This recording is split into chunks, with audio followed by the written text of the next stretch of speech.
estimé que pour que l'Afrique participe de façon pertinente à cette session extraordinaire de l'Assemblée générale des Nations unies sur la drogue, il faut identifier des pays et travailler donc avec ces pays pour qu'ils se préparent de façon à aller donc à cette Assemblée générale avec des positions,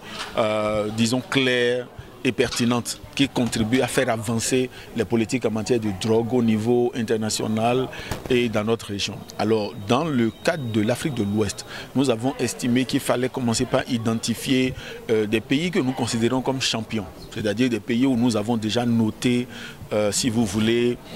une volonté politique et des actions allant dans le sens, n'est-ce pas, des réformes qui sont souhaitées aujourd'hui en matière de politique contre la drogue. Et le Sénégal fait partie de ces pays. Disons que dans la sous-région, nous avons identifié 3 pays, le Bénin, le Ghana et le Sénégal. Et donc on a souhaité, au niveau de chacun de ces pays, réunir les acteurs étatiques ainsi que les organisations de la société civile impliquées dans cette lutte et les amener à discuter sur l'état des politiques mises en œuvre jusque-là, leurs insuffisances et la nécessité, n'est-ce pas, de changement de paradigme en matière de politique de lutte contre la drogue. Et donc nous avons déjà organisé ce genre d'atelier au Bénin et au Ghana. Et le Sénégal donc est le 3e pays dans lequel nous organisons cet atelier. Et donc l'espoir, c'est qu'à l'issue donc de cette rencontre,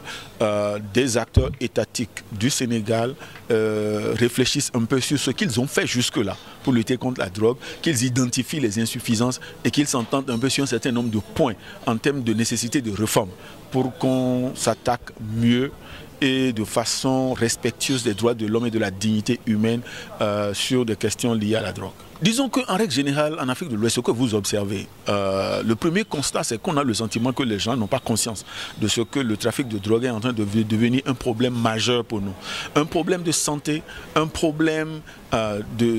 pour le secteur économique, un problème pour la politique. Et donc, on a besoin, n'est-ce pas, d'actions de sensibilisation pour que les gens prennent conscience de ce que ça fait un moment que l'Afrique de l'Ouest a cessé d'être simplement une zone de transit de drogue, mais que l'Afrique de l'Ouest est en train de devenir une zone de production et de consommation de drogue. Le deuxième constat qu'on a fait, c'est que la plupart, n'est-ce pas,